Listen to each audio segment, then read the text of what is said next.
এখানে আমরা শেরেবাংলা মেডিকেলের সকল স্তরের চিকিৎসকবৃন্দ, ইন্টার্ন চিকিৎসকবৃন্দ, নার্সিং অফিসার, টেকনোলজিস্ট, ফার্মাসিস্ট এবং চতুর্থ শ্রেণীর কর্মকর্তা কর্মচারীবৃন্দ সবাই একত্রিতভাবে যে সিদ্ধান্ত নিয়েছি, আমরা আগামী 48 ঘন্টার মধ্যে আজকে এবং আগামীকালকে 12:30 থেকে 1:30 পর্যন্ত প্রতিদিন 1 ঘন্টা করে কর্মকর্তা কর্মচারীদের নিরাপদ কর্মস্থলের দাবিতে শেরেবাংলা মেডিকেল কলেজ হাসপাতালের সামনে একটি মানববন্ধন, শান্তিপূর্ণ মানববন্ধনের আয়োজন করব।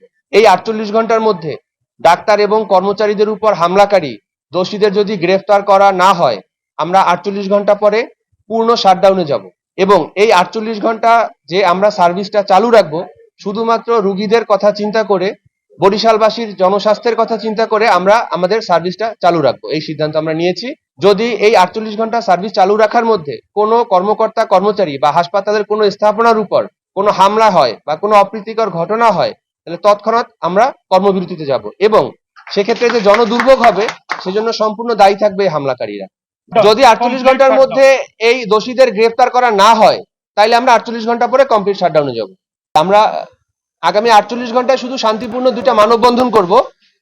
রোগীদের স্বাস্থ্যের কথা চিন্তা করে, জনদুর্ভোগের কথা চিন্তা করে আমরা সকল সার্ভিসই চালু রাখতেছি। যদি 48 ঘন্টার মধ্যে তাদের গ্রেফতার করা না হয়, তাহলে আমরা 48 ঘন্টা পরে পূর্ণ কর্মবিরতিতে যাব। এই যে আমরা 48 ঘন্টা সার্ভিস চালু রাখতেছি, এর মধ্যে যদি কোনো অপ্রীতিকর ঘটনা ঘটে, আমাদের উপর হামলা হয়, তাহলে আমাদের তো কর্মস্থল ত্যাগ করা ছাড়া কোনো উপায় থাকবে না এবং সেজন্য তারা দায়ী থাকবে।